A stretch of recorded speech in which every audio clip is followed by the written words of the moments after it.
Mitaka P, Dyani Kate Makiapi, Ga Nape Chuzapi. Hello, my relatives. My name is Kate Bean. I shake your hand and welcome you here this evening. Da makota, bare wakanto hemachaye.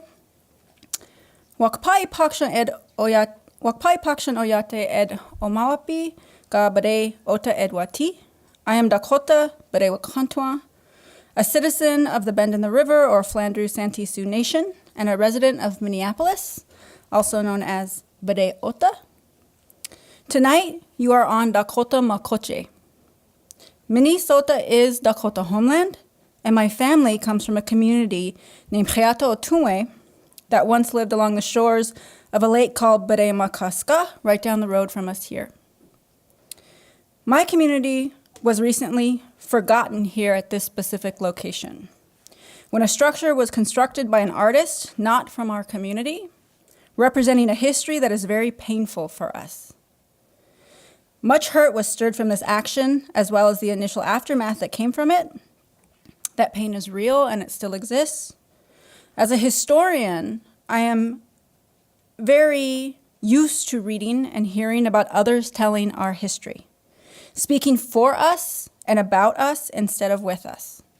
As a museum professional, I'm also used to this being done. But we are the descendants of survivors. Resiliency runs strong in our blood, and dead unkumpi. We are here, we are still here, and our voices are strong. Contemporary Dakota artists, such as Gwen Westerman, Bobby Wilson, Marlena Miles, and many more, continue to contribute so much beauty, and their works have sparked important dialogue in our community here. We also have a number of non-Dakota Native artists. I saw Jim Denevy here today. We have so many people that contribute to the rich storytelling and the artistic beauty of our community. We can and will speak for ourselves. We are telling our own stories in deep and meaningful ways, in many art forms that offer connections and meaning beyond words drafted in the English language. As Indigenous peoples, our communities around the world are full of artists, museum professionals, and storytellers who speak their own truths. And this very talented panel tonight is a fine representation of this, and we have a lot to learn from one another.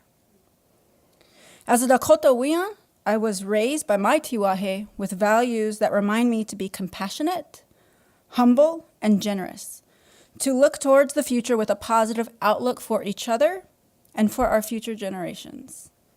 So tonight, my relatives, Dyani, I welcome you here in our Dakota language as we listen and learn from one another, and as we look towards the future together here on our Dakota Makoche. Pida Mayayapie.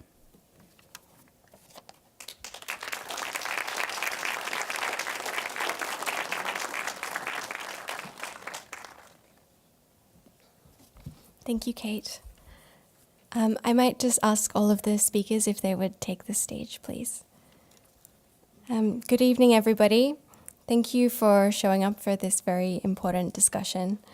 My name is Nisa Mackey, and I'm the Director of Education and Public Programs here at the Walker Art Center.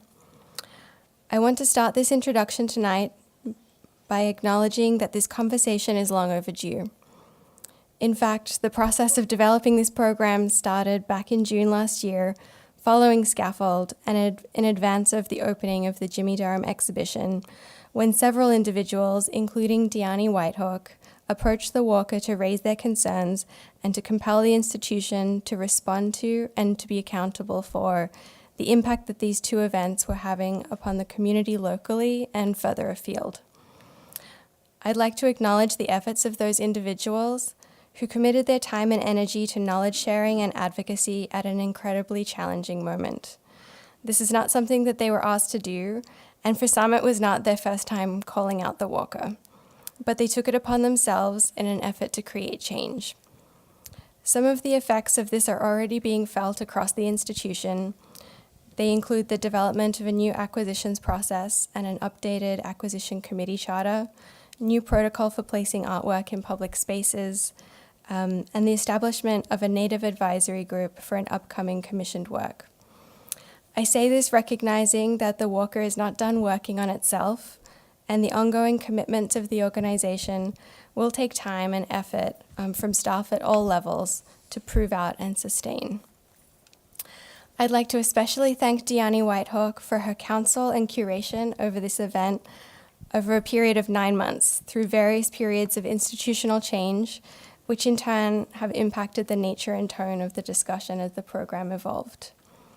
Finally, I would like to acknowledge the support of Aaron and Carol Mack, who through the Mack Lecture Fund make important lectures and conversations such as these possible. So to begin, let me introduce Dyani Whitehawk, our moderator for this evening, as well as our speakers. And speakers, if you would just give us a wave as I read your introduction so the audience knows who you are. Dyani Whitehawk is an artist and curator based in Minneapolis. She is Sichangu Lakota, a member of the Rosebud Sioux tribe. Whitehawk earned an MFA from the University of Wisconsin-Madison and BFA from the Institute of American Indian Arts. She has been awarded a number of fellowships and grants, such as the 2017 and 2015 Native Arts and Cultures Foundation Fellowships, 2014 Joan Mitchell Foundation Painters and Sculptors Grant, and a 2013 McKnight Visual Arts Fellowship. She has participated in cross-cultural residencies in South Africa, Botswana, Australia, and Russia. Her work has been acquisitioned into the collections of the Denver Art Museum, the Minneapolis Institute of Art, the Smithsonian National Museum of the American Indian, the Tweed Museum of Art, IAIA Museum of Contemporary Native Arts, Akta Lakota Museum, as well as many organizational and private collections. Nicholas Galanin is Tlingit Unanga from Sitka, Alaska, an artist who spans sculpture, installation and performance, writing, as well as other collaborations with visual and recording artists. He is also the member of 2 artist collectives, Black Constellation and Winter Count.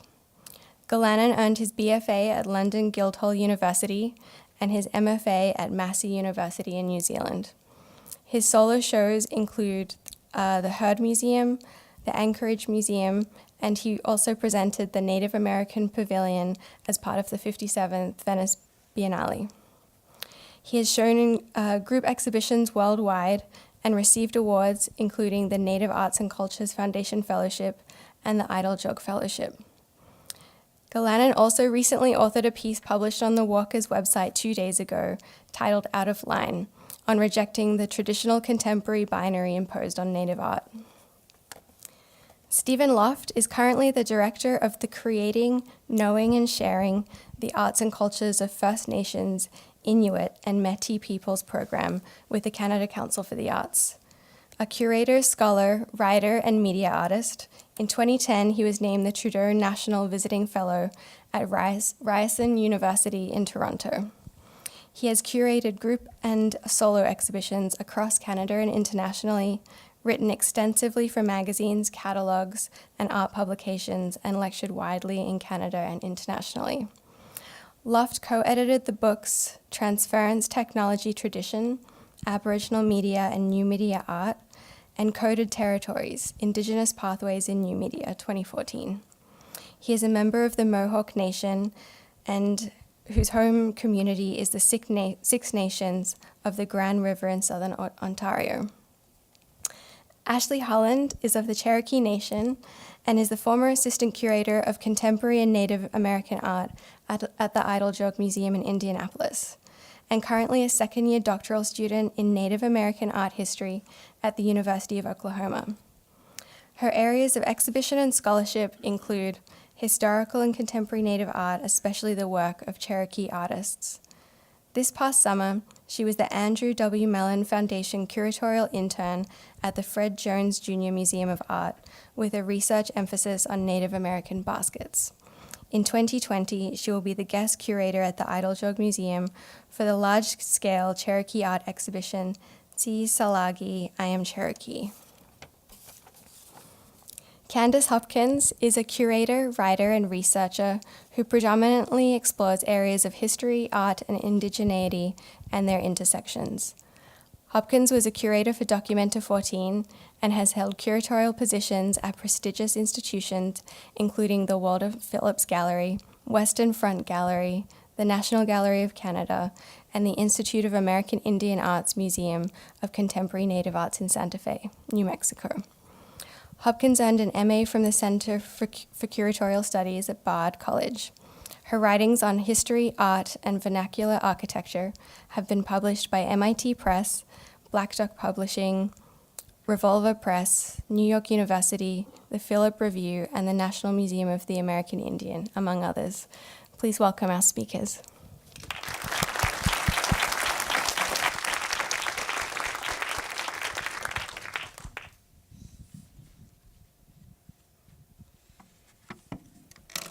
I'm going to stand here just to do my introduction before we get into conversation because I want to be able to look at you all while I welcome you all here tonight.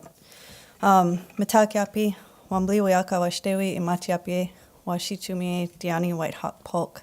Good evening, friends and relatives. I'm really glad that you made the time to come out here tonight, that you came to join us on what is not easy conversation.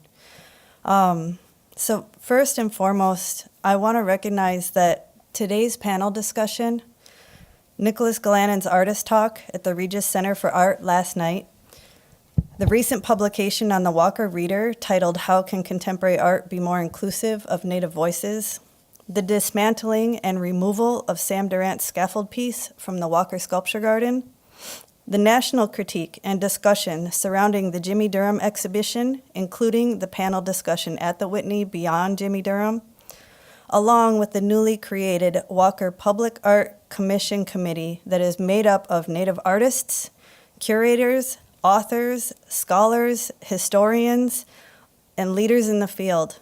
All of these are a result of the important work contributed by a vast group of local community members and individuals throughout the U.S. and Canada that are committed to uplifting Indigenous peoples and voices. I want to thank each and every elder, youth, activist, community leader, community member, the Dakota Oyate, the Cherokee Nations, artists, scholars, curators, folks that picketed, protested, wrote articles, fielded phone calls, went to meetings, and volunteered their energy, their time, knowledge, expertise, resources, and their hearts to bring this conversation to where it is today. There's tremendous investment from so many people, and I thank each and every one of you. To every person that's contributed, Wopila, I thank you tremendously. I'm grateful for you, and you are not unacknowledged. It's my hope that through this work and through these important conversations, institutions such as the Walker Arts Center and well beyond this place also find gratitude in the tireless work that you all have contributed to making our world a healthier place, to pushing the contemporary art field towards a model of inclusivity and recognition of the value and importance of all people. We have extremely rich resources in regards to the arts here locally, to Native arts and Indigenous arts, and we have for an extremely long time. Well, since forever. But I'm always excited at the chance to invite folks here. It's something that I loved to do when I had the privilege of working at All My Relations Gallery as well. I love to provide the opportunity for other people to come and share their gifts and knowledge with us all, to widen our artistic networks, to expand upon what we have the privilege to see, to hear, and experience, and to share what we have to offer with others. The folks that sit here with us today have extremely long and deep experiences working within institutions, working in the belly of the beast.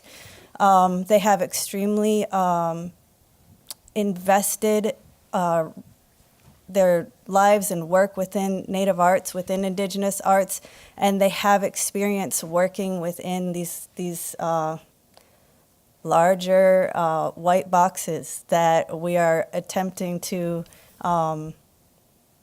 enlighten. And that's the reason why they're all here. They're artists, they're academics, they're scholars, they're indigenous, and they're amazing. And I hope that we all, like Kate mentioned, have the opportunity to learn from one another and enjoy the time that we get to spend with one another.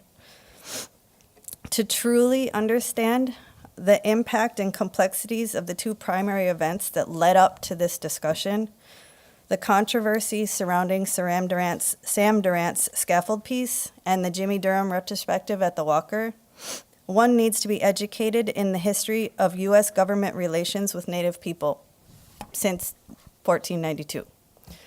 And since we don't have the time to cover 526 years of history in the 2 hours we have here tonight, we're already at a disadvantage. And that's really where this all starts. The vast majority of American people know very, very little about the truth of this nation's relationship with and treatment of Native people since 1492. And I know I'm speaking about U.S. history, you'll have to forgive me, but please apply everything I say to Canada as well. This truth in its entirety is simply not taught in public education. Native voices are seldom seen represented in mainstream media, entertainment, news, arts, health, sciences, etc.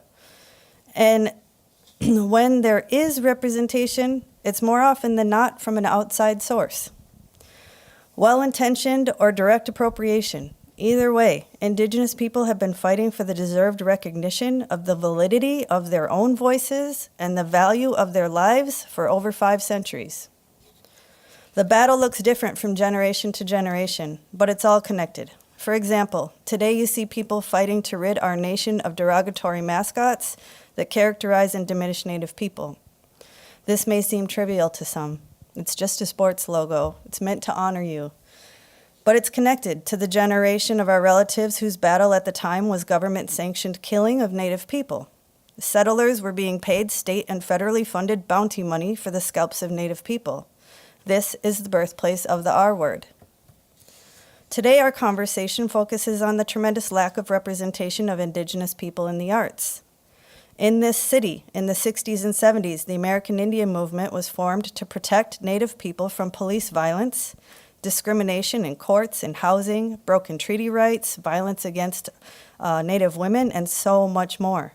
There's a thread through all of these conversations. The fight for land rights, clean water, treaty rights, the protesting of pipelines or uranium mining on reservation lands, etc.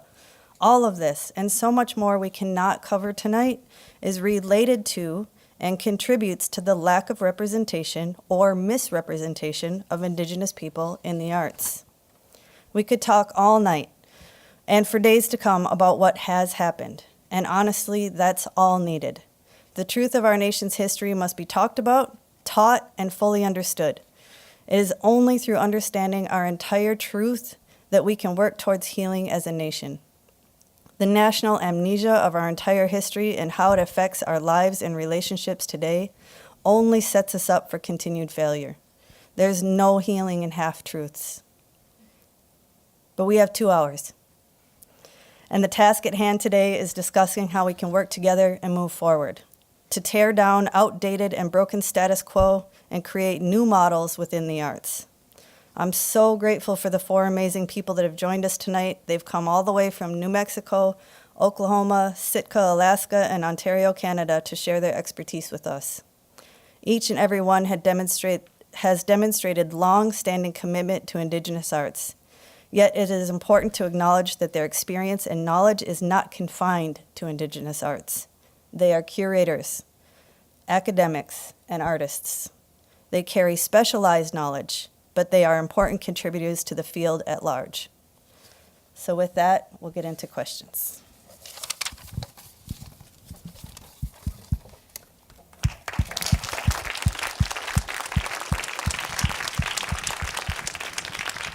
Okay, who wants to go first? I'm just kidding. So, bouncing off of what I was just talking about, how does the lack of education in Indigenous histories and familiarity with Indigenous people and communities today affect your practice? how do you navigate that? How does it affect it? And then how do you respond to that, or how do you deal with it? Do you want to go first, Nicholas? Sure. Okay. Is this on? I do want to go first, but I want to try something. Is there any white males in the audience? All right. I'm gonna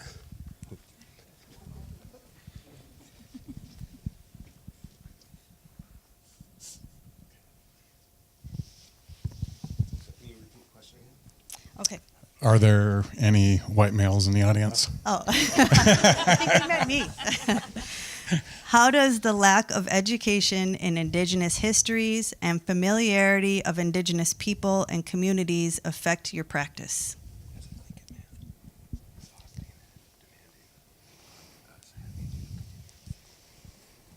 As a Tlingit man, it's tiring and exhausting to continue to fight for recognition and space in these conversations and institutions. Thank you for speaking for him. Want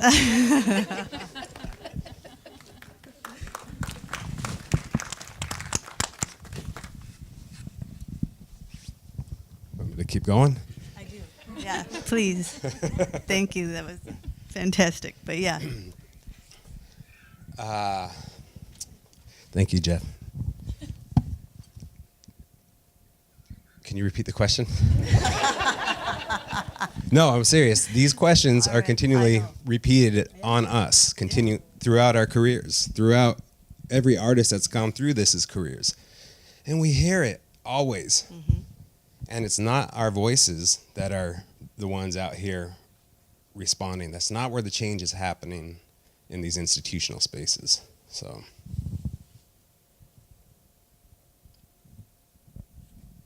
you're basically, I mean, you're fighting against a baseline of no knowledge. Mm-hmm. And so you're immediately set for failure, that you're trying to teach a audience that should understand what is being presented to them, but because of the failures of the education system and the failures of history, have no knowledge. And it's really difficult sometimes to reveal painful truths to people who didn't know those painful truths even existed. Underlying this whole thing is that we are living in a state where everything has been stolen from us. And so it's really, and I think it's been mentioned, it's really aggravating that we are the ones who have to do the educating. I think that that there's a frustration level around that, and that the days of ignorance have to be gone. Like that, I don't speak to the ignorant. I think we all, if we're going to share this land, we have to understand each other, and we understand the colonial systems. Mm-hmm. And so I think that our expectation has to be that those who want to engage with us understand us. First of all, I wanted to thank Kate for your welcome and those words. It was really nice to hear. And also Dyani. It's grateful to be here on this land, Dakota territory. I'm also Tlingit. There's two of us representing, which is kind of rare. But I live in New Mexico. I would say that I've had a vastly different experience working in the U.S. as compared to working in Canada, where I'm from. Canada's going through its own kind of historical reckoning at the moment, for better or for worse. And that is, there is a real shift in public consciousness, broad public consciousness, that I have never really witnessed before. This comes with both, I think, positive things, potentially negative things. Canada went through what it called a kind of truth and reconciliation process. I think many of us on the other side of things were pretty wary also of the term reconciliation, because it might imply that you know, we've dealt with those past abuses, we've dealt with that history, we can move on. But the problem was the history wasn't really known yet, and it still isn't known yet. And the burden, once again, was placed on Native peoples to tell those histories, to reveal their traumas. And this was incredibly emotional for a lot of elders who, like my grandmother, who'd witnessed extraordinary abuse within residential school systems. This was often the first time that they were speaking about these truths. And then the question is, you know, who's listening? What are they doing with that information? What are they doing with that knowledge so that we don't have to keep repeating ourselves? I think this is a thing that's very difficult. It's very draining, not only to keep repeating ourselves, but often to be seen as the ones representing an entire, not only an entire culture, but an entire people, right? And so I think that this gets a bit exhausting. And as Steve pointed out, it's a shared responsibility at this point. It's a shared responsibility to not only know the histories of what's happened in this land, and in saying that, the deep histories, not only the histories of, you know, when the first newcomers started coming here and radically displacing people and also killing people, but the histories before that as well. And those are long-standing aesthetic histories, they're conceptual histories, they're philosophical histories, they're often histories of democracy as well. So I think these are the kinds of things that also need to be spoken about too when we're talking about this moment. But I also feel maybe slightly optimistic in that the fact that this conversation is even happening, that I heard Dakota language within the Walker Arts Center. So I think that there is a little bit of space being made, and I think it's on us to think about together, to think about what we're going to do with that space. I agree with you, Nick. It's we end up having the same conversations amongst ourselves pretty often. I know as an artist, we commiserate and talk about how every time we have to explain our artwork, oftentimes we have to start from the beginning and give an entire history lesson before anybody can even grasp why what you're trying to say in the piece is significant. That's something I'm familiar with, and I love the visual analogy that you gave to people. It's exhausting, but not everybody is aware of how much work that we have to do to even validate our work or to explain what is embedded in the work and how much history we might be talking about, you know, and how far back that history goes and how tied it is to the land that we're all, sharing and walking on today, and why that's important to talk about in our shared artistic spaces that are supposed to be for the public, right? So I'm hoping that since we're familiar with it, but everybody else might not be, can you talk a little bit about some of your experiences? What is it like working as an Indigenous artist, curator, scholar, when you're dealing with an institution or a colleague, sometimes people in higher positions of power than us, that aren't familiar with the history in our communities or communities today? That's the big thing. It's like oftentimes people aren't familiar with history, but they may not know anybody, and then sometimes they don't know anybody outside of a certain profession, outside of the arts. They don't have familiarity with like thriving communities.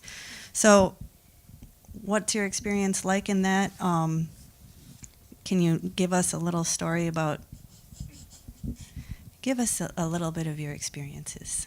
So I am a Cherokee citizen, and there are over 330,000 of us that are enrolled in the Cherokee Nation.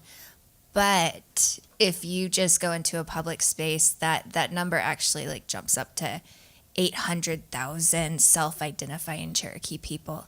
So there's this moment as a person who interacts with the public that you will have conversations that can be, for me personally, can be almost uncomfortable with their desire to want to connect with you on something that is a very complicated matter, and it's a very complicated conversation, and you have 2 minutes to talk to them.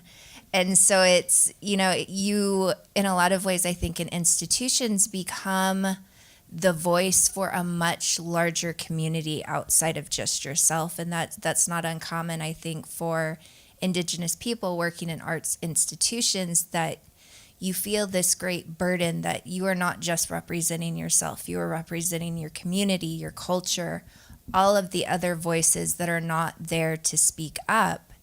And it is rewarding and exhausting. And it can be, when the conversation that you have with other people go in a positive way, that's when you remember, this is why I do what I do, and this is why I am willing to continue doing it.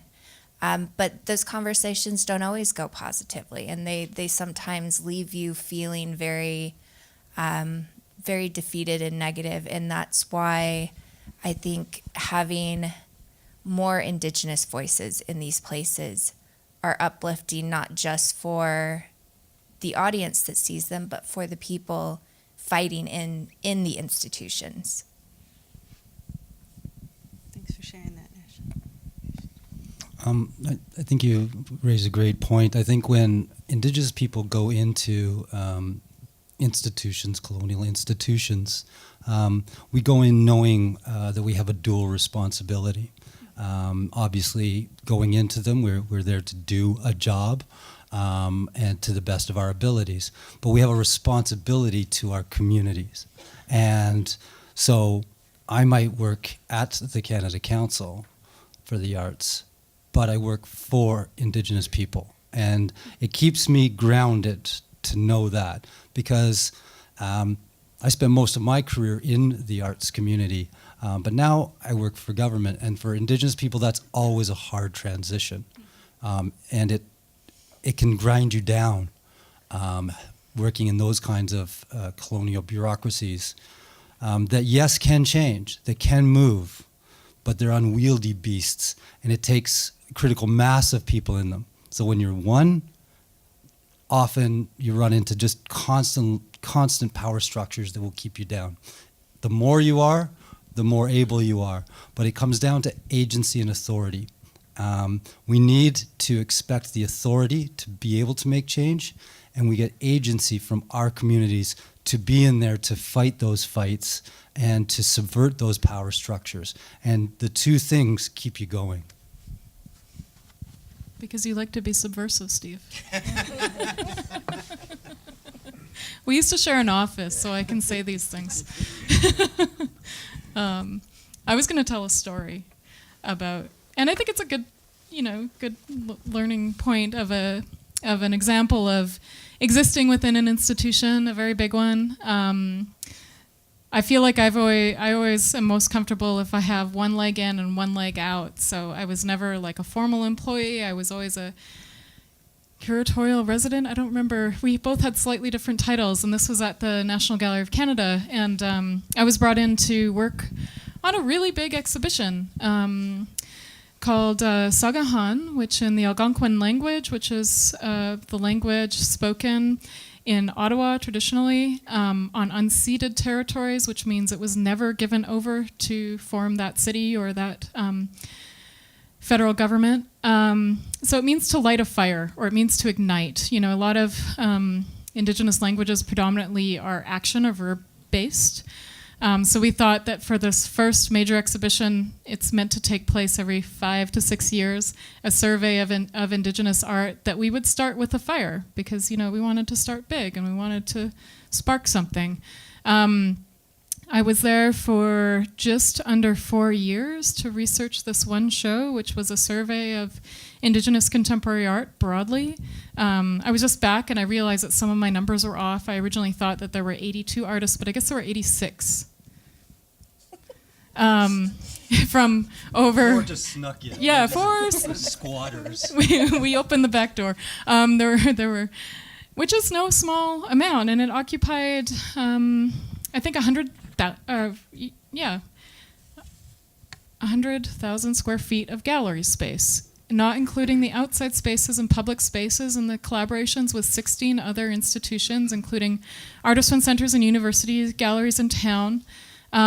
a huge number of those works from artists around the world were acquired by the gallery. All of these are huge changes, and because I think when you start to acquire things, you also start to change the makeup of an institution. When you start to engage with all of these works, when you educate your colleagues through acquisition meetings, this was a big one that Steve started, thank God, before I came, so they already knew a bit. But I think you developed a lot within that time, and also our colleagues, Greg Hill and Christine Lalonde in that. But what was interesting is I think that, institutions will always want to have the last word, and they will always want to hold ultimate power. This is the way that they are. They'll let you have your space, and if you keep quiet, you can often do a little bit more subversive work than if you're kind of loud and upfront, I've found.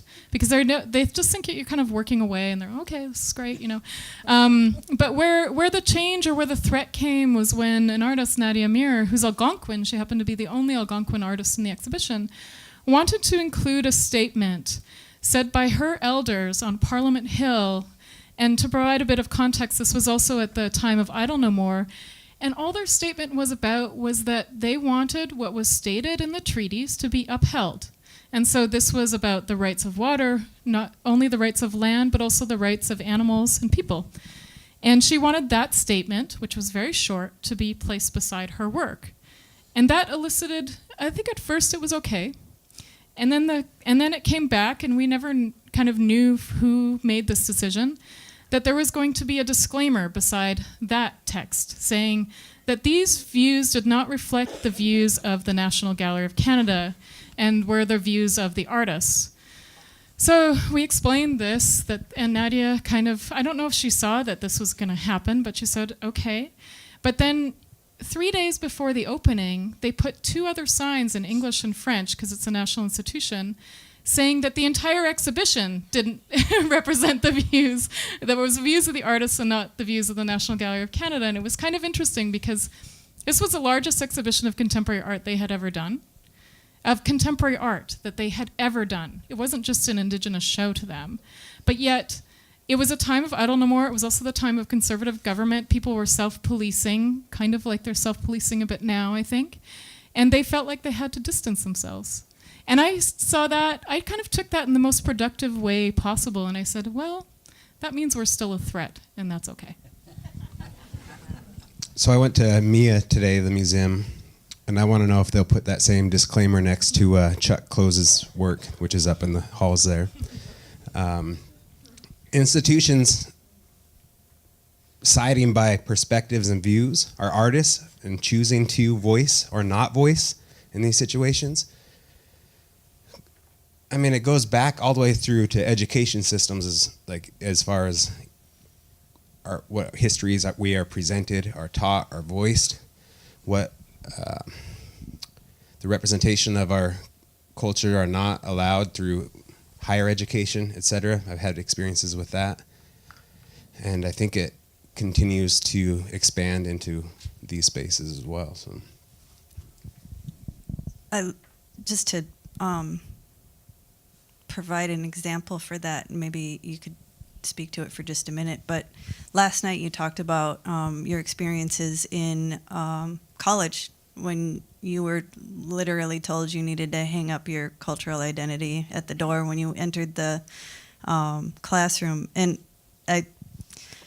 that kind of like morbid laughter, I sat on the sideline and laughed because I described that experience to my mom when I was in grad school. I told her, I said, I feel like every time I walk into the classroom, I got to put my identity in my pocket and then sit down with the rest of them, because it's palpable. Like every time I would talk about something in certain circles, not all of them, I had plenty of friends and good people that were there too, but certain classrooms, certain faculty, certain teachers, anytime you brought something up, it's like you could feel the sigh.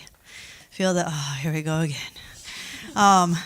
So I don't know if you want to expand on that at all. Sure. The experience that I related through these conversations as, I guess, a root of it. So I studied jewelry design and silversmithing in London at London Guildhall.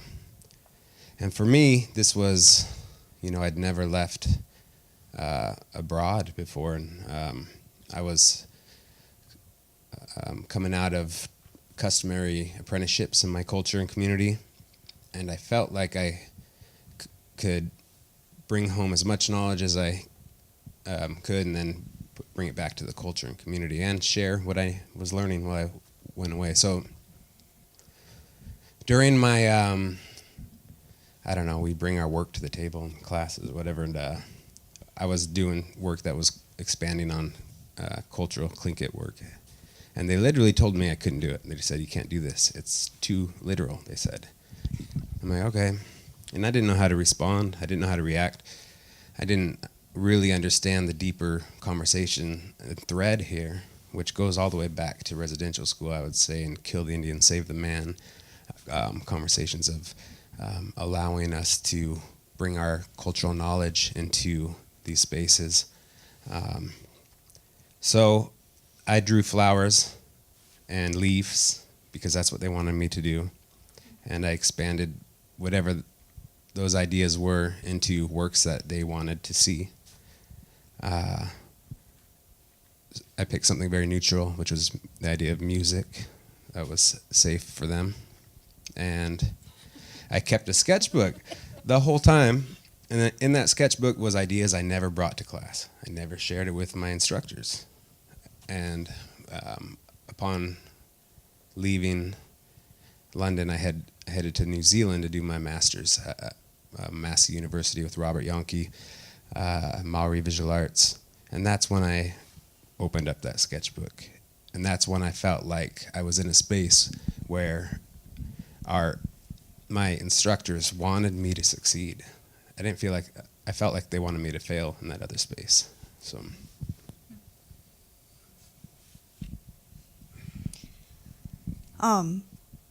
In regards to the idea of positions of power, how we negotiate that lack of understanding and the lack of history and the lack of what it is to negotiate all of that when you're still just trying to, make art, be inspired, share art, all of these things that are supposed to be some of the highlights of who we are as people, our ability to express ourselves, from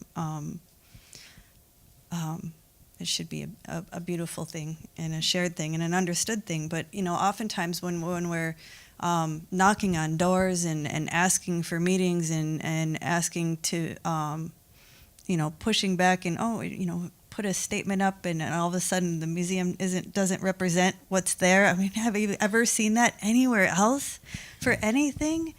Not in their history. No, I've never seen that in a museum ever.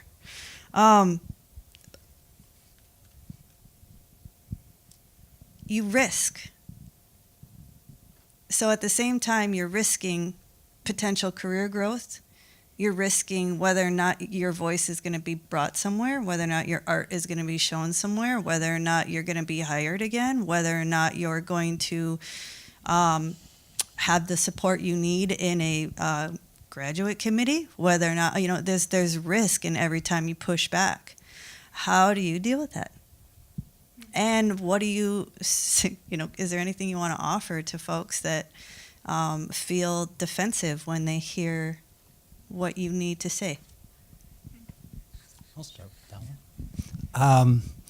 Yeah, again, I think what we have to do is put the onus on those institutions to change, because that's exactly what happens. When it's artists or curators even, the power dynamic is very clear, and the institutions know it. They know they have that power, so they use it, and they use it in ways that are clearly racist often, or through absolute misunderstanding, which is just as bad for our communities. The onus of that work needs to be on the institutions. So first, and I get, in Canada, as Candice has been saying, there is a different awareness right now, and things have been shifting in interesting ways. I get a lot of calls from mainstream arts institutions, who now want to include Indigenous, much more so. In Canada, it's been improving for the last 30 years in quite significant ways, but really wanting to do it and understanding that they've been doing it wrong and really fucking it up often. I think the Walker is a case in point. And so now they're, okay, how can we do this? And can you tell us who to work with? And, and my first question back to them is always, how many Indigenous people are working in your institution? And the answer is almost always none. Or on your board. And so that's where it's got to start. That's where the power dynamic shifts. You've got to cede that authority. And if you don't do that, you're not going to do it right. And can you do some things on the way? Yes. Can you do some projects where you actually deal with the communities that you're working with? Yes, you can. But you have to value that knowledge. And you can't, Indigenous artists, knowledge keepers are always asked, to give that knowledge, that wisdom, those protocols for free. It's not valued in any way, so their voice is not given priority. It's not given that kind of weight, and it's often asked for free, and that just disgusts me, quite frankly. So there are things that the institutions can do. I think there are things that we should be able to expect them to do. Certainly, speaking only from my context as with the Canada Council for the Arts, because we are the national public art funder, and because in Canada we have a system where we fund much more art publicly in organizations, so they get a lot of their money from us.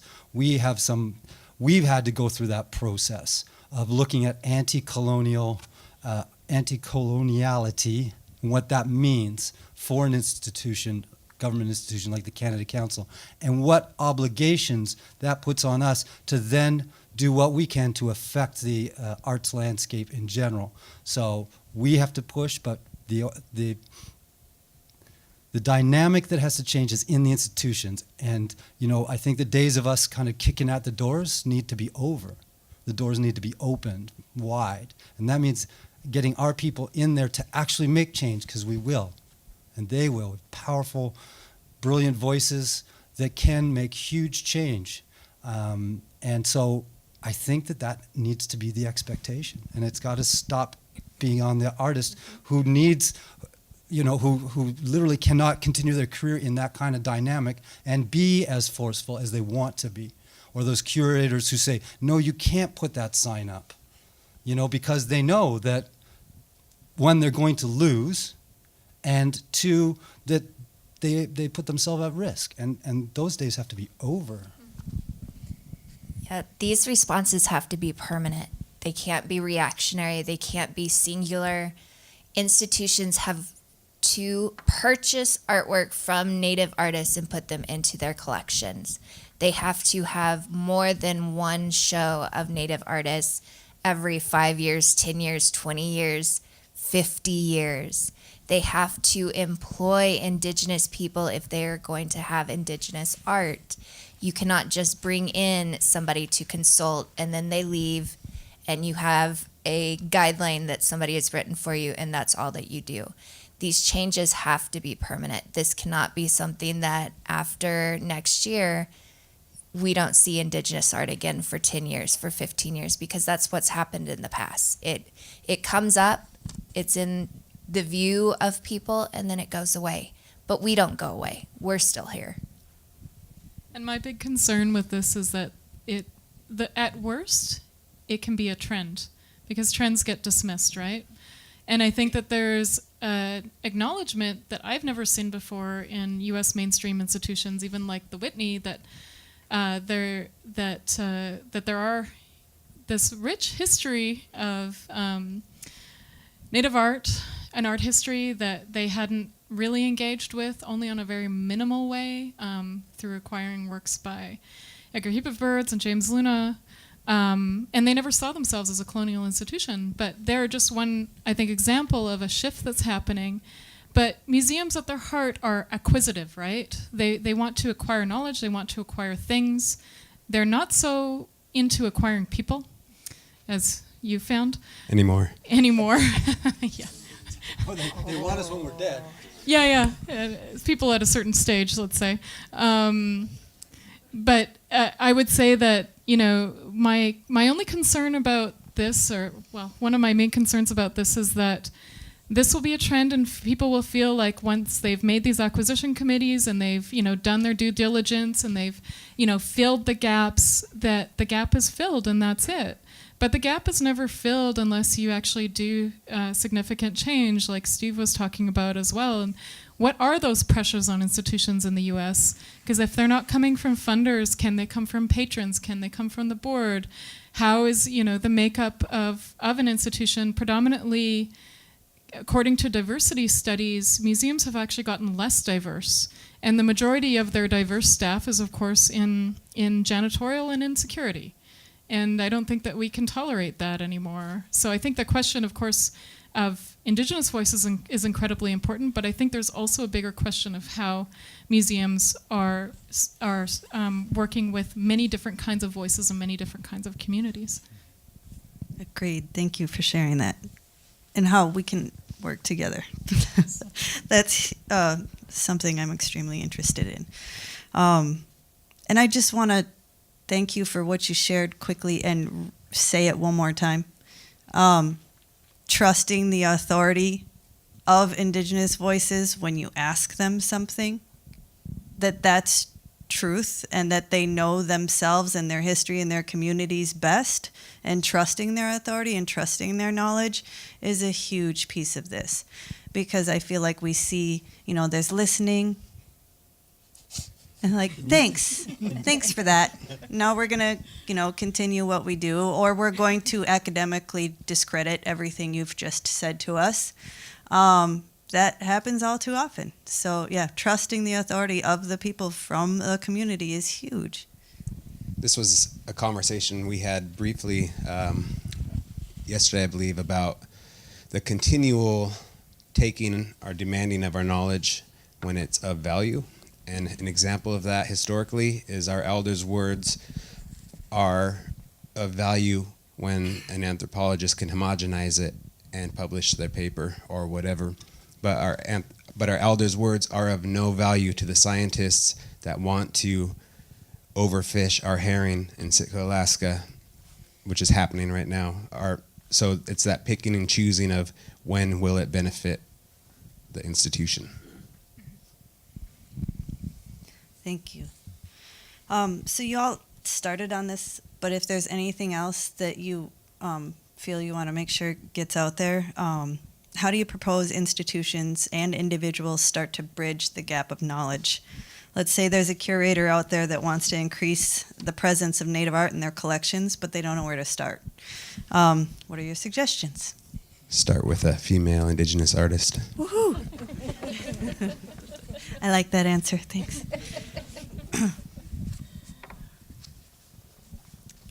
I would say start with what's around you first. Learning, meeting people in your community, because there's always such richness locally, and this has been an excuse. We haven't talked about it, but it's implied over and over again that people used to say. They used to say, oh, well, there's no, trained Native curators. Oh, there's no, artists in our area that are of excellence. This was even used in an institution we used to work at, where that was somehow a leveler, but then you have to ask the question, well, from whose perspective? And I would also say that is, again, it's not just about making space through exhibitions. It's about making space through many, many different ways. It's about, education programs. It's where art can be a catalyst for this broader historical knowledge that we're talking about, because the reason that people know so little is also because of education systems, right? So I think that this change needs to take place on many different levels. And if you're at the point where you're interested and you're self-aware, then the world is open. So.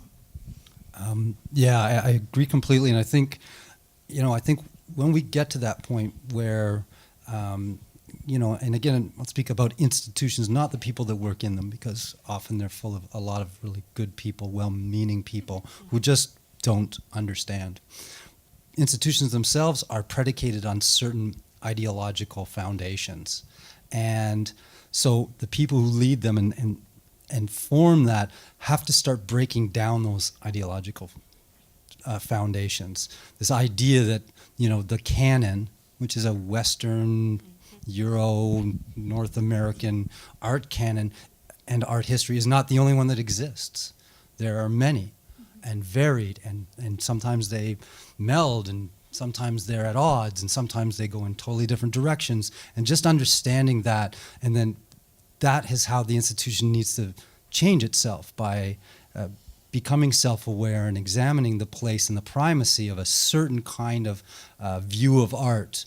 And if you can just lose that, then those well-meaning people who actually want to be allies, then they can do that bridge-building work. But it's the way we teach art and art history in these countries. That's starting to break down. We're getting more and more programs that expand the view of that.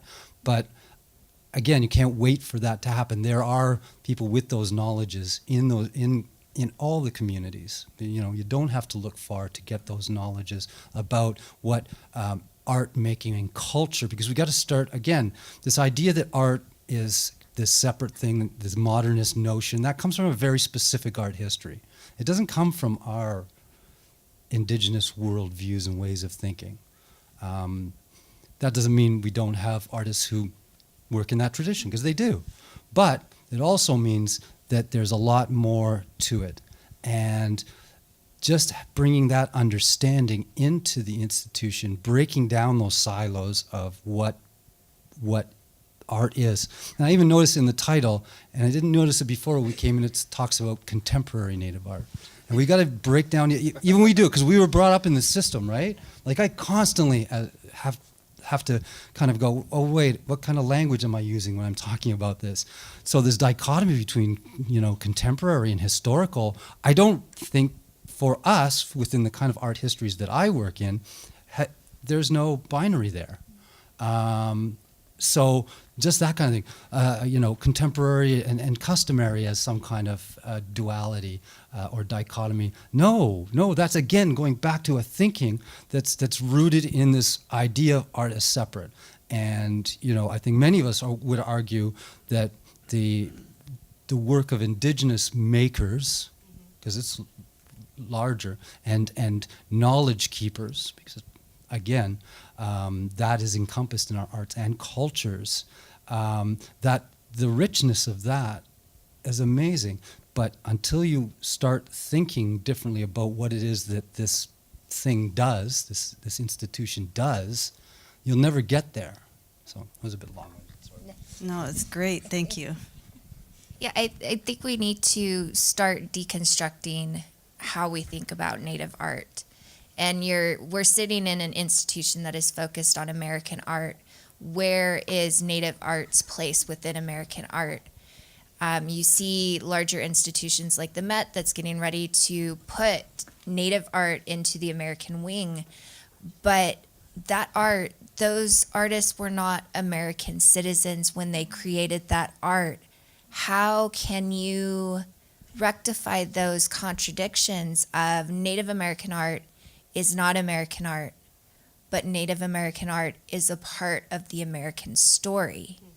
And trying to find the place, and the museum is such an incredible place for that conversation to happen, because it can happen on a visual platform that is readily available to many different people, and not just Indigenous people will be able to understand it. It can go to all people of color that can see that their stories are more complicated than just the American story. And that's okay, and it's important to talk about. The conversation of contemporary, even in this space, and those lines that are drawn, it reminds me of, in these definitions and words, I suppose, that are used in representation of our culture, our communities in these spaces. Much like the conversations that happen through blood quantum, etc., where society deems that, say, white will win out and wash out in the conversation. But I disagree with that. If there's Indigenous ancestry, then it doesn't dilute our Indigenous communities or our Indigenous ancestry, and that same goes for conversations in the practice of arts. Our art that we create is not diluted because we're working in digital media, and it's not something that belongs to the Western canon. As far as, I mean, I would argue that it belongs to Indigenous art and artists, because we have Indigenous artists that work in all of these mediums very well today still. So. Then I think all those modernists have to give our stuff back too, right? Because we were the inspiration for a lot of their work. Or at least put an asterisk up next to their Absolutely. piece. Yes, thank you. All excellent answers. So, what do you say to the questions of economics in justifying working with, exhibiting, collecting Native art in larger mainstream institutions? For example, perhaps in regards to acquisitions, curators like reassurance. They want to know the value of the work is strong and that it'll continue to rise. Or administrators want to know that audience members will turn out for exhibitions and programming.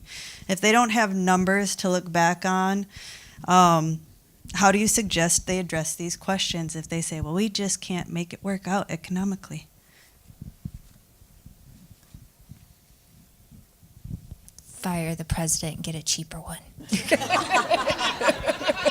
Then use that money and buy art. I don't recommend that, I'm sorry.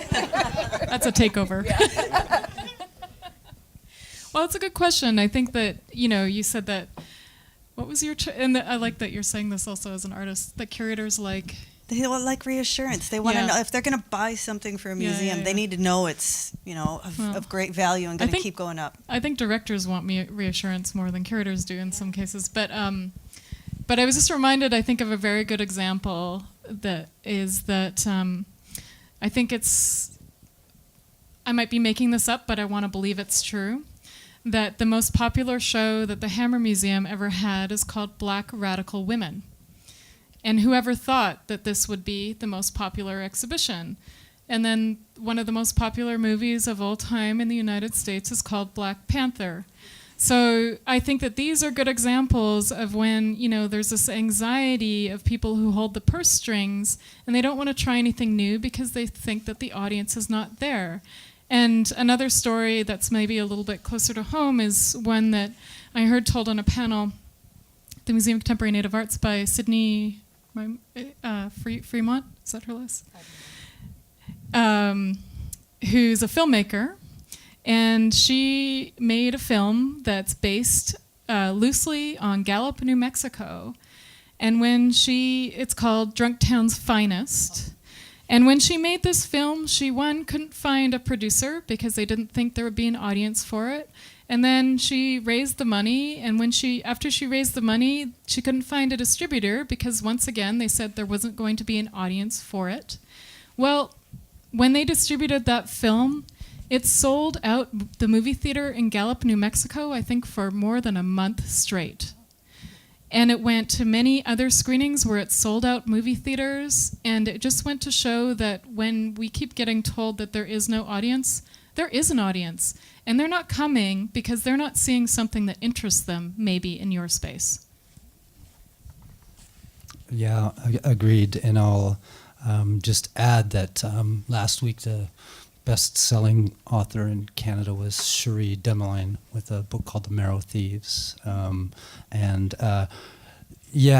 mean, I can't speak to this as much because in Canada, our art institutions are not market driven at all because they're funded publicly.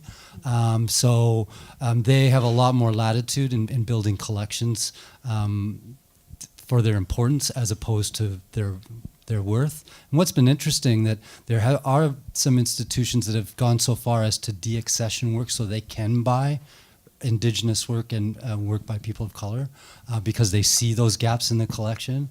And who was it? Was just sold one of their Monets so they could buy a bunch of contemporary Indigenous artists, and that's a huge move. So there is movement that way, but I think as the work gets out there more and the awareness is there, that reticence should stop. I don't know. I don't know how market-driven galleries are here, like the mainstream institutions. Pretty market driven. It's also institutionalized in layers,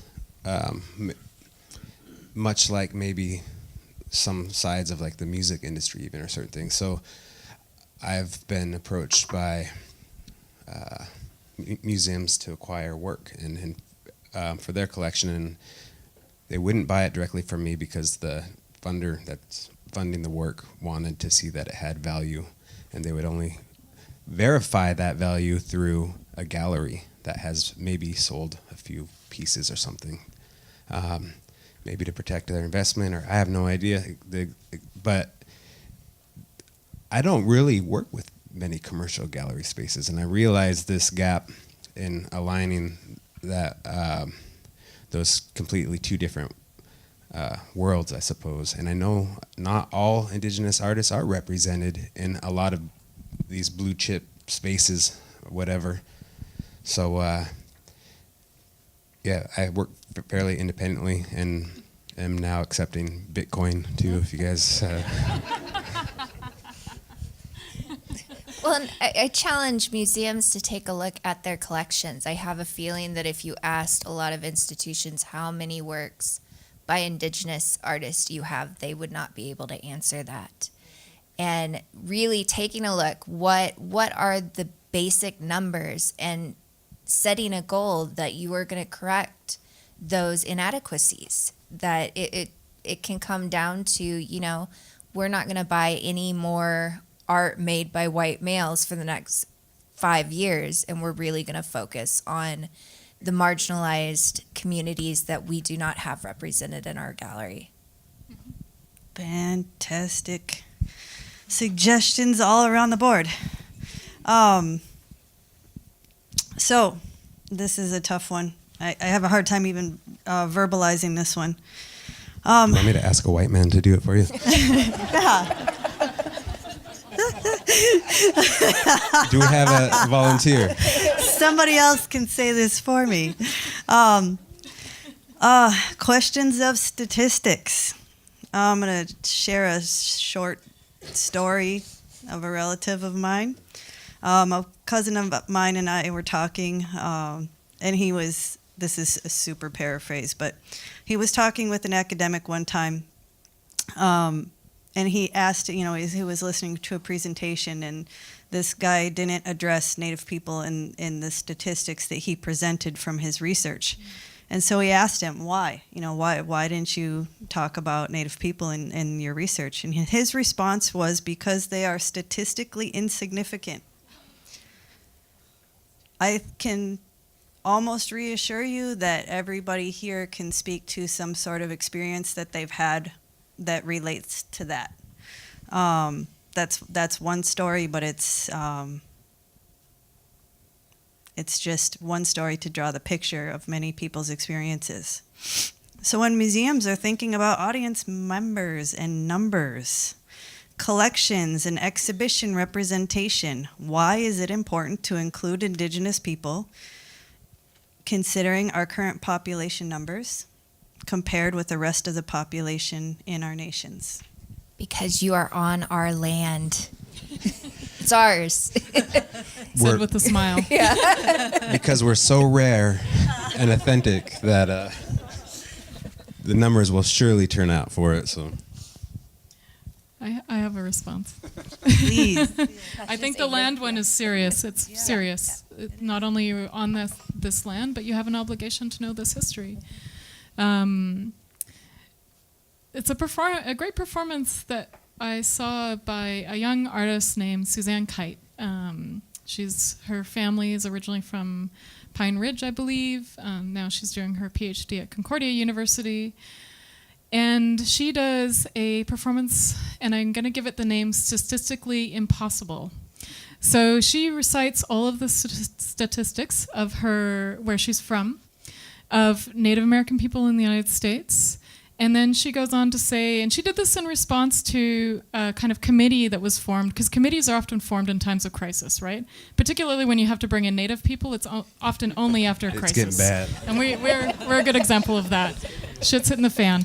So this committee was formed at Bard College, were a place where I also went, and she started reciting all of these statistics, and she did it again in Banff, and she said, "It is a statistic impossibility that I am here standing in front of you right now reciting this, but I am here." And I think that that is a really good response to this response as well, is that, I think that there are always anomalies to this, and then I think that it's been proven over and over again that these kinds of numbers can be skewed in whatever way you want them to be skewed. So I don't know, I don't trust statistics either.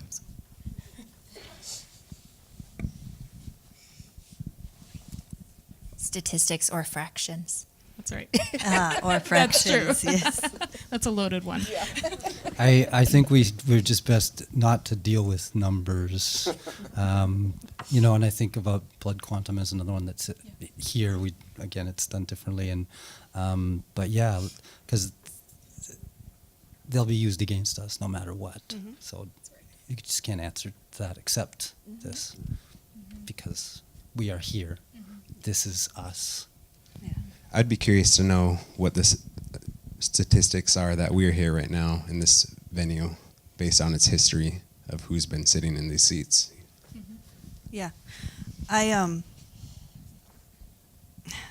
this one is relevant for so many reasons. One of the first meetings that I had in company with my colleagues when we came here to start talking about the Jimmy Durham exhibition and the complexities around that exhibition. And I came ready to ask how many exhibitions by Native artists have been exhibited at the Walker. And they were ready to answer because they knew I was going to ask. And it was 3, but it was George Morrison, Edgar Heeper Birds, and George Morrison, which is great. That they have been exhibited because they are worthy artists to be exhibited in this space, but that's it. And that's just here. That's just here. This is only our example. I want to ask that question of all the big dogs, and that's And then I asked, my follow-up question was, okay, so how many exhibitions have been here in the history of this institution, and what's the percentage of those 3 within the history of your institution?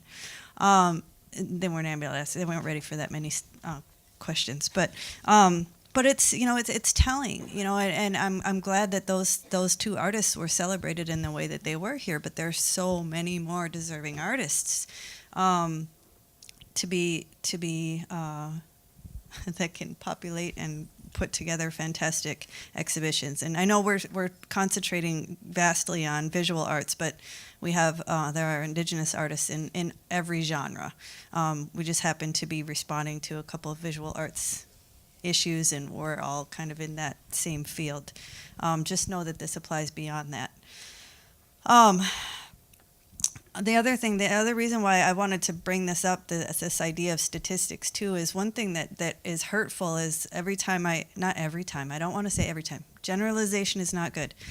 Oftentimes, when I have heard, whether it's through somebody directly or on the radio or on an NPR story or on TV, and they're giving out statistics, even if the research is done by a person of color, Native people are almost always left out of the mix. We hear statistics thrown around. It's Black, Asian, Hispanic, Caucasian, and sometimes now we're getting statistics of LGBTQ communities. Sometimes we hear statistics of women, but we are almost always left out.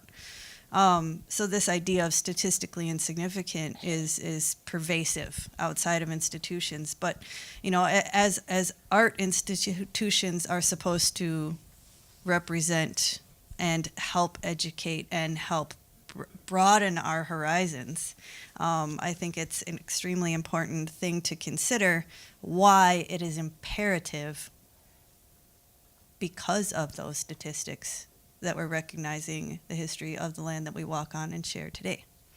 So thanks for I know I'm not supposed to be talking as that much, but that's why I'm bringing up the statistics piece. So thank you for what you shared on that. So where do you feel like relationship building between Native people and institutions has fallen short, and or where have you seen instances of a success, whichever direction you want to go in?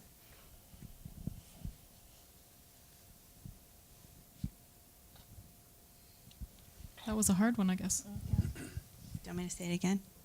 Sure. Okay. Where has relationship building between Native communities and institutions fallen short? Or where have you seen instances of success? So I'll start with conversations of institutions and education system, and acknowledging histories, acknowledging land, acknowledging our communities. That's all fallen completely short, if not even in a lot of our my communities and peers' experiences. We just now have Alaska Native a Tlingit language degree program in our university in Alaska, University of Alaska, and we've been working for years trying to establish a degree program for Alaska Native Arts. I think all of these spaces have much work to do, but it's happening slowly, and conversations and doors now are happening that hadn't even been possible in the past. So I think success happens sometimes in really small ways. If an institution prioritizes Indigenous language over the English language, putting that Indigenous word first, and then defining it into English, that is a step in the right direction. And that can only happen when Native voices are prioritized as strong and equal to the institution's voice, and they are given the ability to speak for themselves and for their art, and that happens as a partnership, not as a consulting, not as a guest voice, but as the voice. And it does happen. You see it in institutions. It's sometimes a very quiet thing that is happening behind the scenes. I think that there's a lot of failures out there, but I also think that there's been significant successes. I'll speak to some that I know of. The National Gallery of Canada, despite some very awkward mistakes, has had for 15 years now an Indigenous Art Department as part of the National Gallery of Canada, staffed primarily by Indigenous people. That's significant. They've purchased a lot of in that time to shore up their collection. So even with the missteps, I think that's significant. The organization that I work for, the Canada Council for the Arts, has significantly changed the way we have relationship with Indigenous peoples and fund them in a really profound way. I won't go into the whole story, but now of a staff of about 240, I have a team of 12 dedicated Indigenous people and a significant budget to fund directly to Indigenous artists, arts organizations, and communities. That has never happened in the 60-year history of the Canada Council for the Arts. And our National Arts Center. So again, it's a national body tasked with the same way the National Gallery in visual art, for performing arts.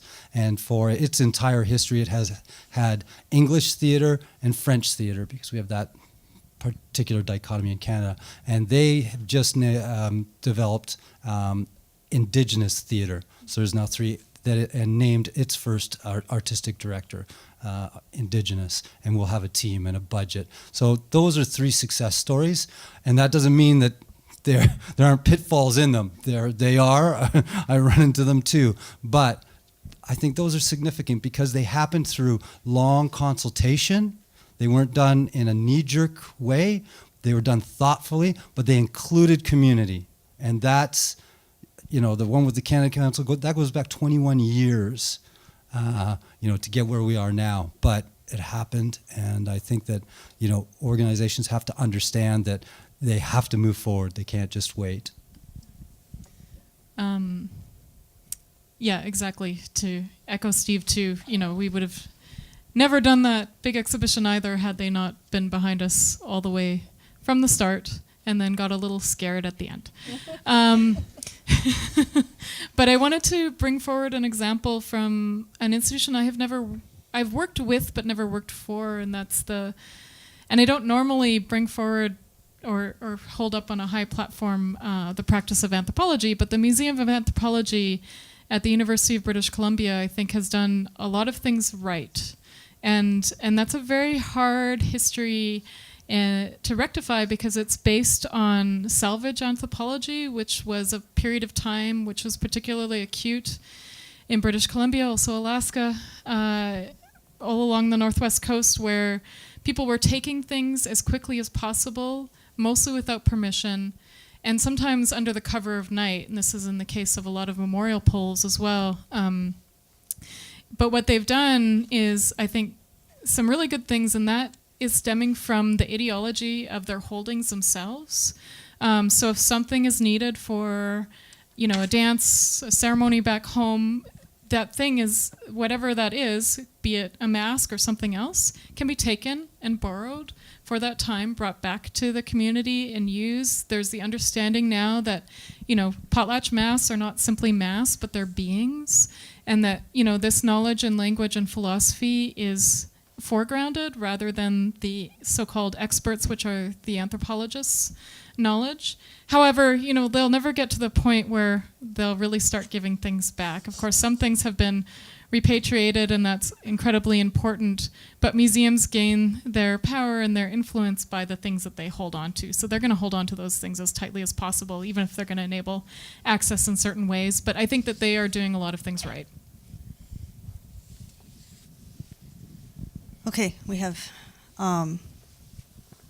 about 15 minutes before we're going to go into question and answer, and I still have a lot of questions I want to ask. So these next few, I'm going to challenge you to go into lightning round status, because I think we can with these ones, because they're suggestions. So rattle off your best suggestions. How do you move from reactionary programming and reactionary problem solving to a place where relationships are proactive? You've got into it a little bit already, but quick one-off answers. Best way to do it. Don't do unfortunate things in your space and then invite us. After. Yes. Also, don't wait for the communities to come to you. Go to the communities. And going back to it, hire Indigenous people. Yeah, I would agree with all those. Can we? Feels like a game show now. Ready, set, go. Yeah, all of those are extremely important. And I think that you've touched on a lot of the possible strategies already. Don't ask Indigenous artists to donate work to your institution. Yes, yes. Well, unless you've purchased any work in the past or had a real relationship. Sure. Yeah. All right. Censorship versus cultural sensitivity and respect. Can you speak to this in regards to your insights surrounding the events that led up to tonight's panel?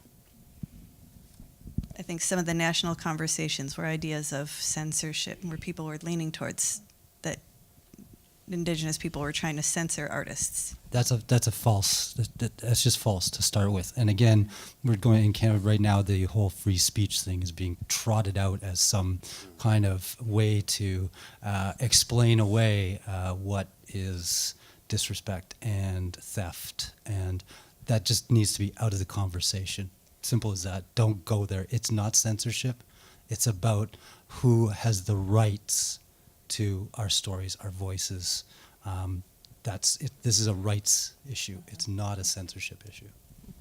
And we would have never gotten to this point, I think, unless, this history had been acknowledged. And if this history was acknowledged and there was consultation with community at the beginning, I think that a lot of this could have been avoided, but it shouldn't just be a one-time thing, and it shouldn't just be with regards to anything that might remotely concern Native history or Native art. I think it needs to be much more broad than that, because I think what happens often is we're often only called in when it's a Native question, whereas I think that we need to be brought in for many questions, many different questions, and for many different perspectives, and I think only then, this conversation starts to change.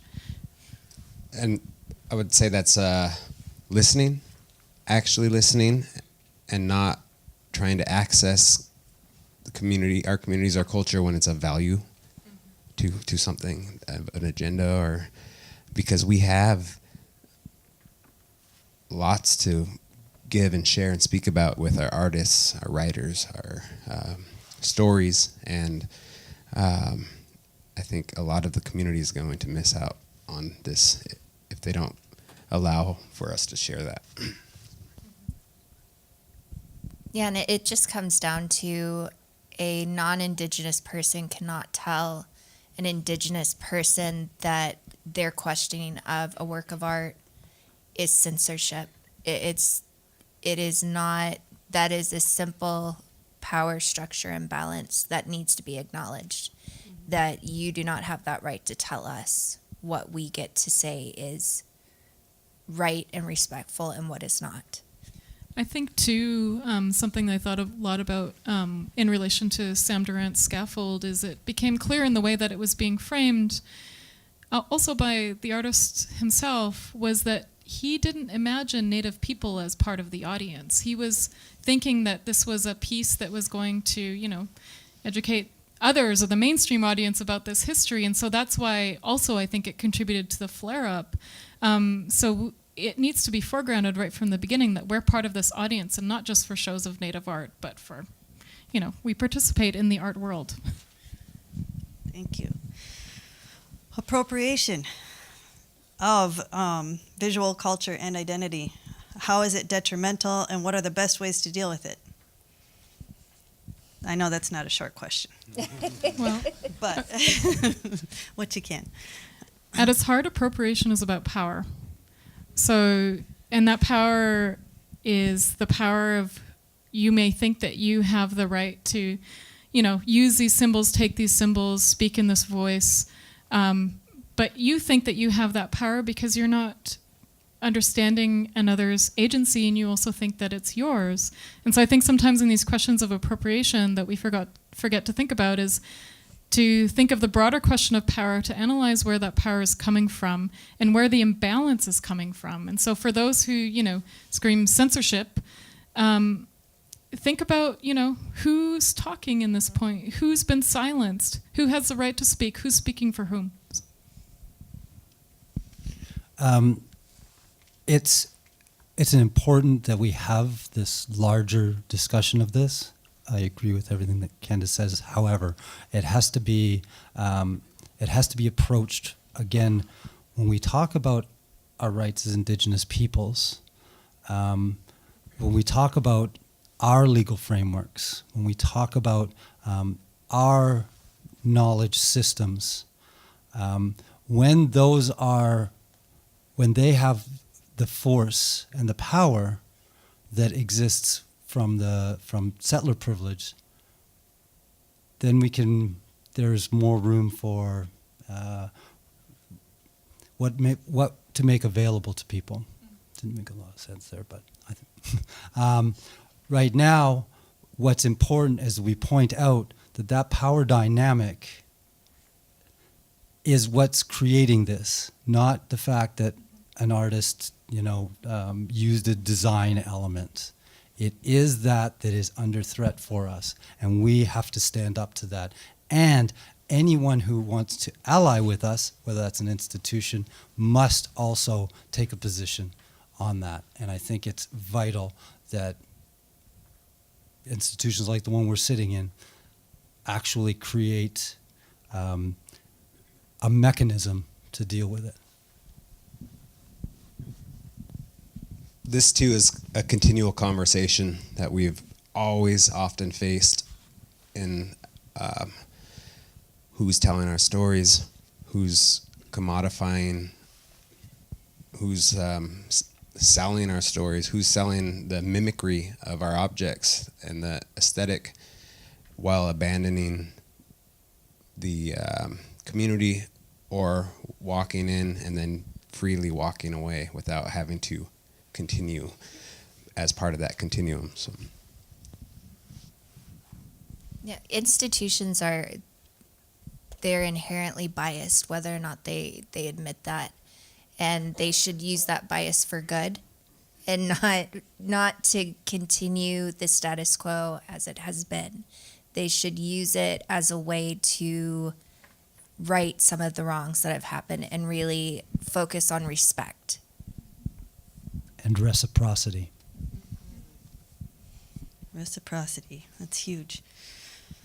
All right, to any museum professionals that may be listening to this conversation today and into the future, because we're being taped, what would you like to task them with? Hire all of these people. We've got a whole slew of Often. them in the audience, too, that also could be hired. I think this is on live stream too, potentially, so we're on the internet if you're listening in.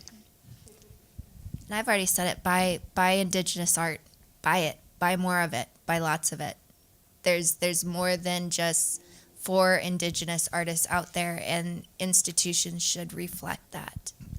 I think what I'm feeling is there's been a lot of group shows, and this is really good. It's a start.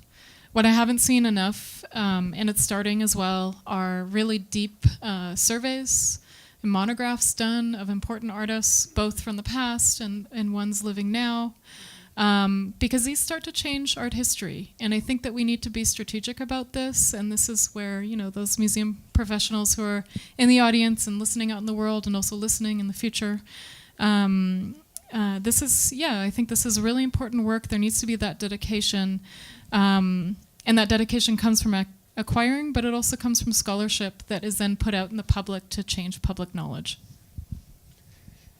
Include Indigenous voices in your panels and your programming, even if there's no Indigenous work on the floor, because we can still contribute to these conversations. So. Make change.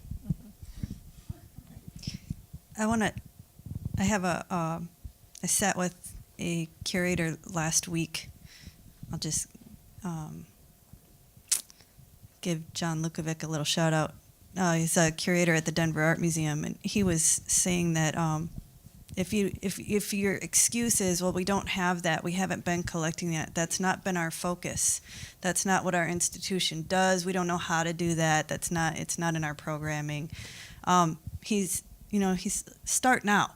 This is where you start. Collections all started somewhere. And one of the reasons why the Denver Art Museum has as much as they do is because they started, I think he said in the 1920s. I'm sorry if that's wrong. But they have a rich collection now because they noticed the hole. They started somewhere and they kept that going. So now,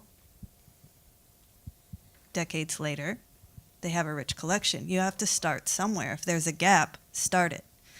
So thank you for sharing that with me, John, because I think that's a fantastic, it's the excuse of it not being there is actually should be motivation for starting that work. Okay, to Indigenous artists, curators, or arts professionals that may be listening, what is your advice? How do we best navigate this institutional world? And why is it important to do so?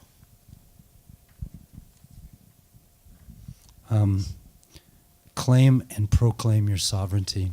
It's the only way that we can fully be part of this society. When we proclaim our sovereignty, we take power, even in institutions that won't give us power. Eventually, it will change, but Jolene Ricard once said, sovereignty is a line in the sand. And that's the place where we have to start from, understanding our sovereignty, our cultural sovereignty. It goes beyond self-determination. It is about sovereignty. And that's the starting point. And that can be a dialogue, because you can share that. You can have many sovereignties. Again, in the Western conception, it's seen as this power, one power authority. And that's not what it means, certainly to me. It does mean giving and ceding and sharing responsibility, sharing authority, and sharing agency. And that's, I think, where we need to begin from.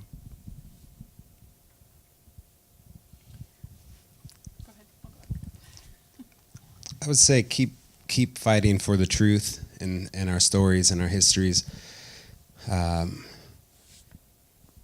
Keep passing the knowledge on to our youth, and uphold each other. If we step away and look at the climate of where indigenous community sits amongst the rest of the world, it's really an uphill battle with how we engage with the rest of society, I suppose. So I think we all really need to continue to celebrate all of our community in that sense.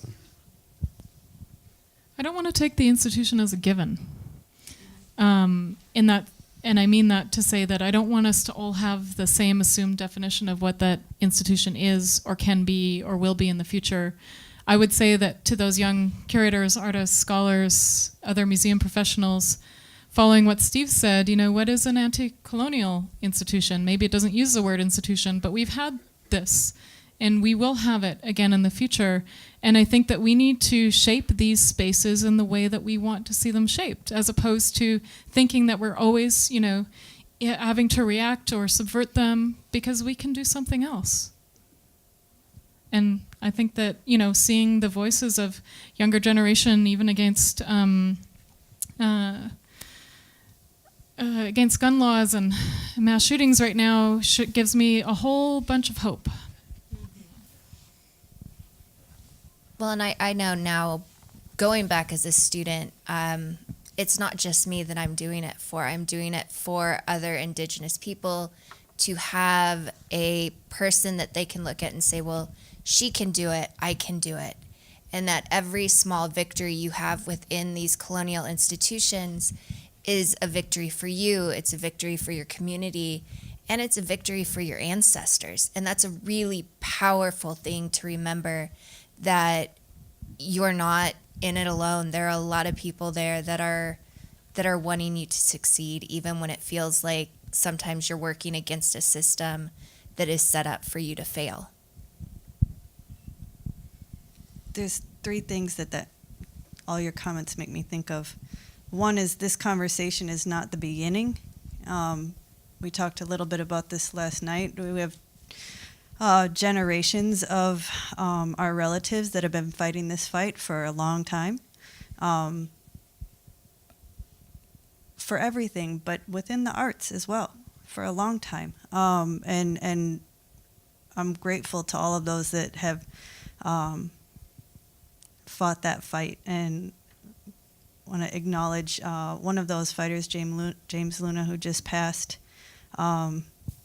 We have many people to look up to that have enabled us to sit on this stage today. It also, some of the things that I think about a lot is, it's to those young artists, to what Nicholas said earlier, don't believe the illusion that you have to put your identity in your back pocket to make it as an artist. I think that's a bunch of garbage.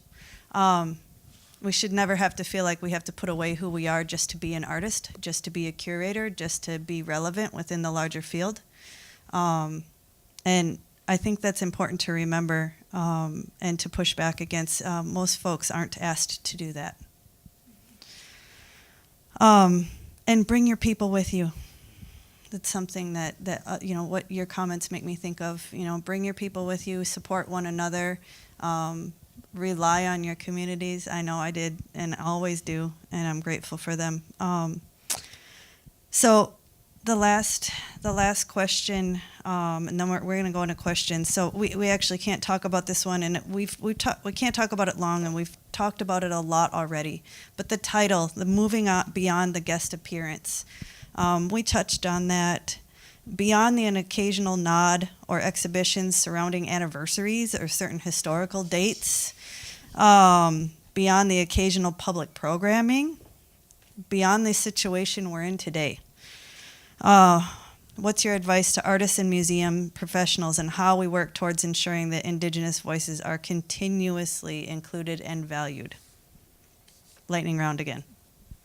I don't know where they think we go when it's not an anniversary. Good one. That's good. Thanks. Back to where we came from. I would say respect and reciprocity. With that, you can build on knowledge, and with that, you can start to make some real good collaborations. Yeah. And I think Nick mentioned, a willingness to listen. That just going forward, this willingness to listen and to acknowledge things that have happened and to strive towards moving forward. And educate yourselves. Our appearance in these institutions doesn't only have to happen when we are doing the heavy education for you. We have artists out here in our communities that are creating completely new dialogues and stories that are based on what's going on in the world right now or in these places. And those are great starting points to engage as well. So. And professionals like yourselves and like the people we have in our communities are can be included in everything, in all the work, right? All aspects of what's happening, whether or not it's in relationship to something specifically about Indigenous people or people of color or whatnot. I think people forget that. You all are experts in art, right? At large. So with that, thank you for bringing your expertise and your knowledge here. I'm really, really grateful. And we want to have time for questions. So please don't be shy.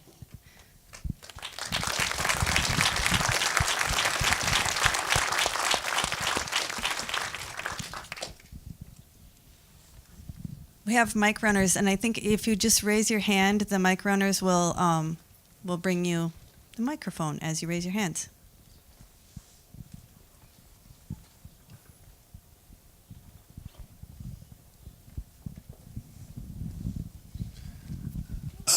First of all, I'd like to thank the artists on stage and everyone.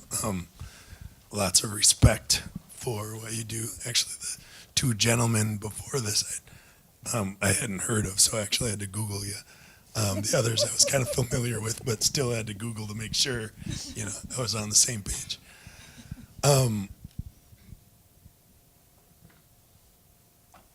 I hope I'm not the only one that sees the elephant in the room. But before I call out this elephant, I want to give maybe a little 2-year history to give you guys a fair Google search of what's been going on in this community, so I don't blindside you. So quick recap, 2 years. There's reframing the artwork in the Capitol from an Indigenous perspective because the Capitol artwork's racist. Our community raised $30,000 for Standing Rock and just put as much of an epic effort into getting the funds into hands with hammers, so to say, as they did raising said funds. And at the time of the gallows, there was a 5-gallery collaboration between Native and Latinx galleries, with that focus of exactly what we're talking about, telling our own stories through our own artists and our narrative. So it's kind of ironic and serendipitous that we were well versed at how to organize, and in a moment where there was 5 galleries, 50 artists, all just so when the gallows hit, we were you saw how quick of a response it was. I have to credit our community's organizational skills for that and our allies. And then to date, right now there's 2 galleries that are addressing missing and murdered Indigenous women, with a very successful partnership with organizations in our community, and also folks are activists, water protectors, and artists are gearing up for this Line 3 debacle. So earlier today, we were fortunate. Some of these artists we were fortunate enough to meet with Stephen Loft, right?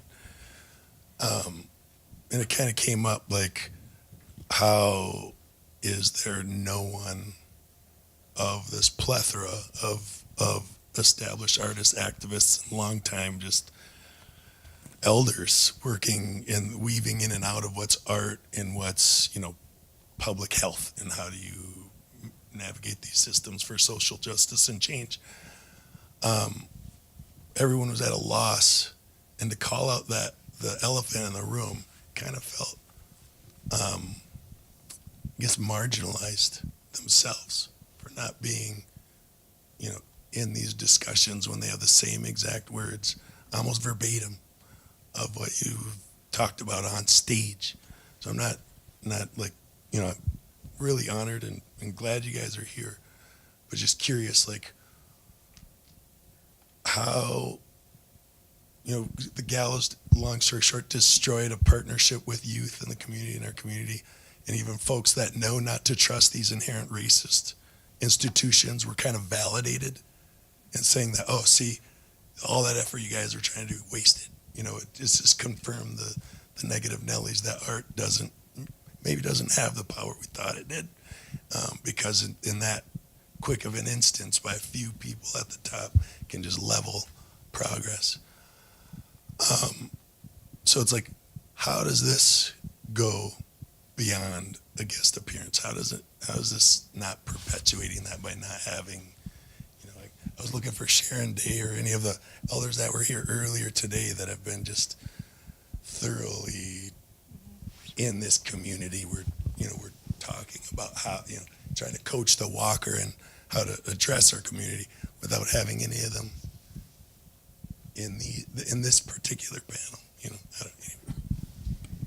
I'm glad you asked the question, Rory, and it's, I struggled. So I'm gonna first say that onus for that is on me, as somebody who is from this community, and as somebody who I am the one person that's on the stage here that's from here, and I invited 3 of the 4 guests that are here, and worked with Nisa for 9 months to make this panel happen. And where there was a lot of challenges, and it was going to originally be during the Durham exhibition, and there was so many challenges and obstacles, and it was not possible to make it happen. And as it progressed and as it changed, I didn't want to let the spotlight be continued conversation about Durant and Durham. And I didn't want to, I think we're all here are so taxed on that. So many of us have done the work to fight that fight. And what I wanted this presentation to be about, and the reason why these folks are here, one is because of what I talked about earlier, the ability to create networking, so that those of us that are here and here all the time now have connections to folks that are wired into many institutions in both the United States and Canada. For me, that is huge. We need these guys just as much as they need us. And the other part of it is I wanted some folks on the stage, and I believe in our community, and I feel like I've been doing my best to represent that community for as long as I've been able to.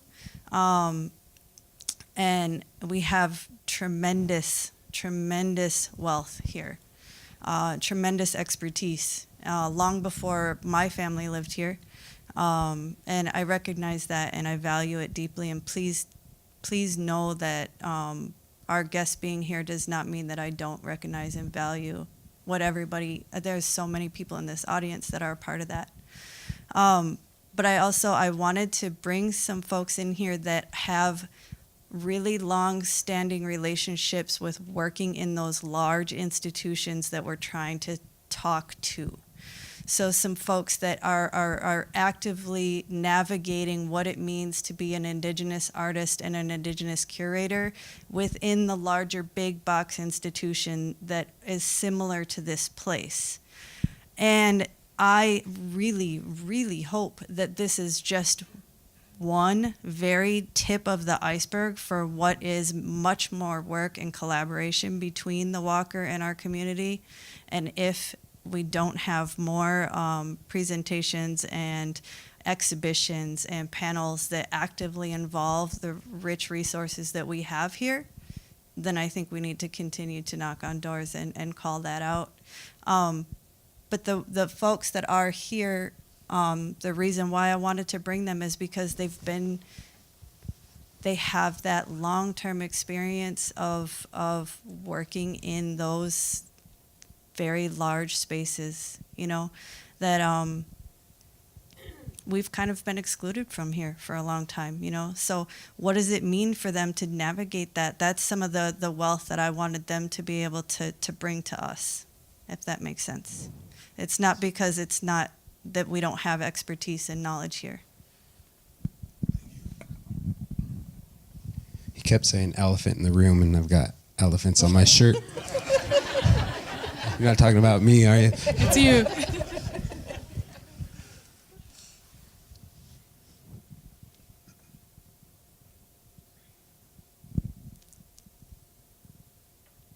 Ask questions. We've got a little bit more time, not a whole lot. Just a few minutes, actually. Is there anybody else who's...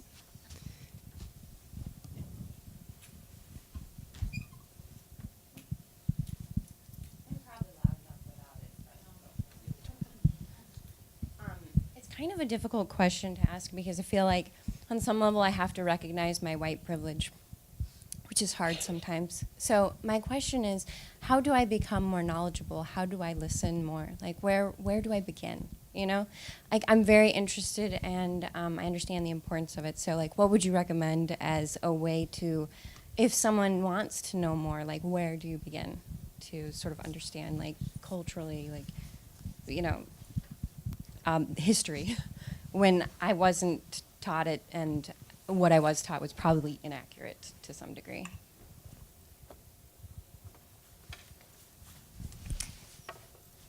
I think that in a way the burden is on you. Don't ask Indigenous people to fill in those gaps for you. Seek out knowledge. Look to Indigenous writers. Look to Indigenous art. See what artists are saying about their artwork. Really search out different voices than the loudest voices that have been talking about history, and look to what people are saying about themselves and their communities. I would say it's Rory, right? Rory? Oh, yeah. Yeah.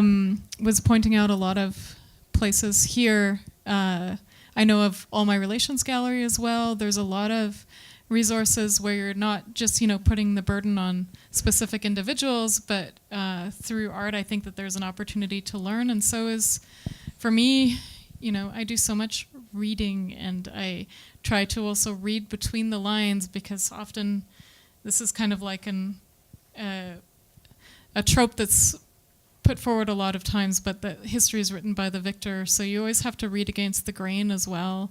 But in reading, I think that you also need to look at people's actions. You have to think about, why was it so... I was thinking a lot about the actions that took place around Scaffold, what people were saying, the fact that, it's not your story to tell, but then through that also telling local histories. So I think that there's a lot of information out there. But I do agree that, you know, the burden is on you to seek it out, not for someone to tell it to you.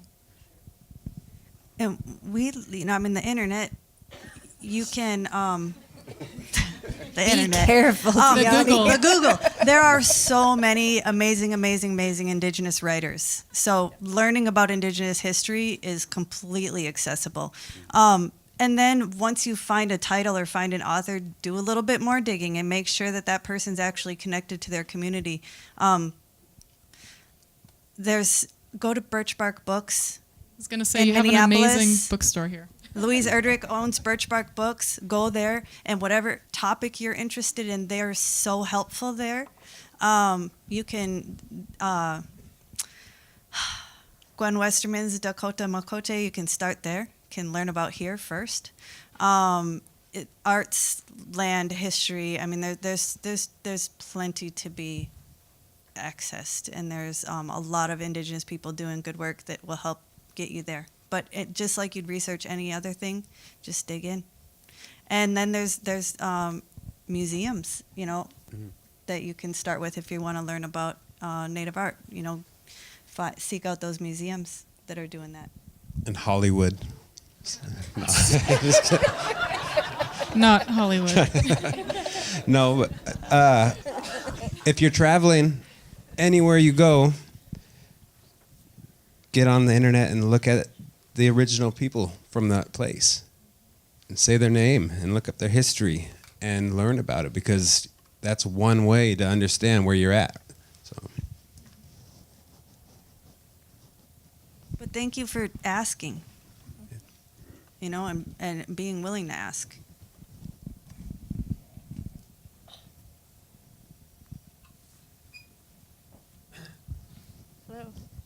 My name's Maggie Thompson, and I work at Two Rivers Gallery in Minneapolis. I'm just wondering, as an emerging curator, what kind of opportunities or support are out there for curators and arts administrators, or like what's being done to support artists and does that make sense? What kind of support do you mean, or what do you mean by support? Just like opportunity. For Native curators, or like so like oftentimes when you're asked to be on like a review panel, like it takes up time. You're reading applications. This is just a small example, but and then asked to do work for free, essentially, or like how do you, I don't know, or like mentorships or. So I like, and I'm an artist too, so it's like how do you. Oh God, questions are hard. I think we understand. Thanks for clarifying. I was just wondering what you meant by support, because people define it differently. Some people think of it as just monetary support. Other people think of it as like mentorships. And I know the Canadian landscape a lot better, and there is a lot more support there because there's more grants and things. But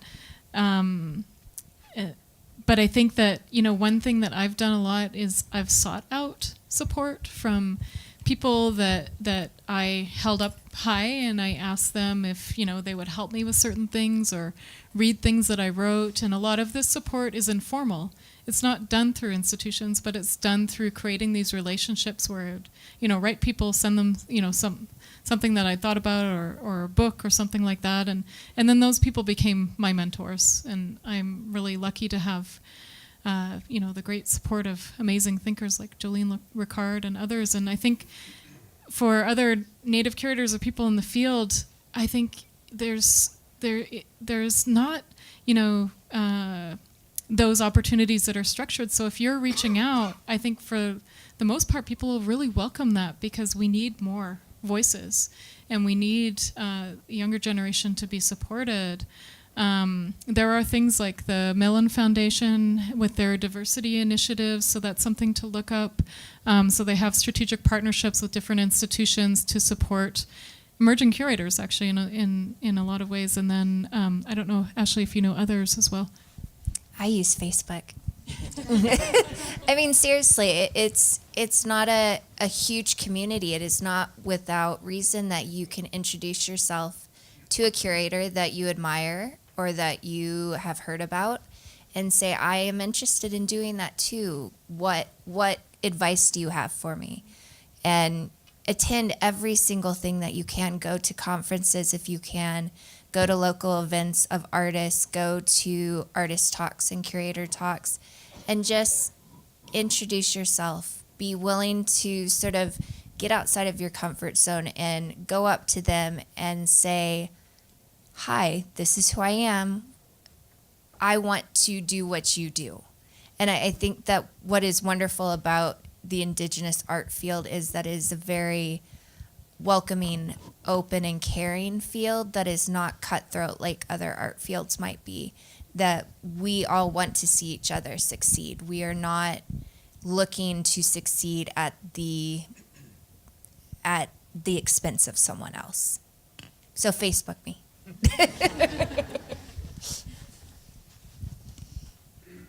Follow me on Instagram at Sober Jackson. No.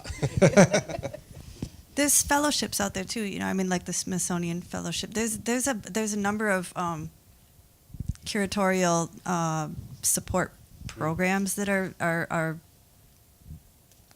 coming up, or around the country, and maybe we can start a page and list that, And there is lists out opportunities in there too, Canada yeah. and here. There's an incredible one at OU with the Mellon Foundation. I mean, they're out there and they're looking. Yeah, and we need more curators. And the NASA list as well is a really good listserv.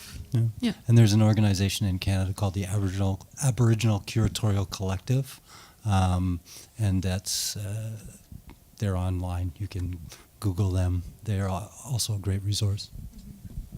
I'm going to backtrack for just a minute, and I do want to also note that Ashley specifically is also here because Ashley did a tremendous amount of work in response to the Jimmy Durham exhibition as a Cherokee citizen, and I felt her voice was extremely important to be here today. And I was just one small voice of many, many, many voices.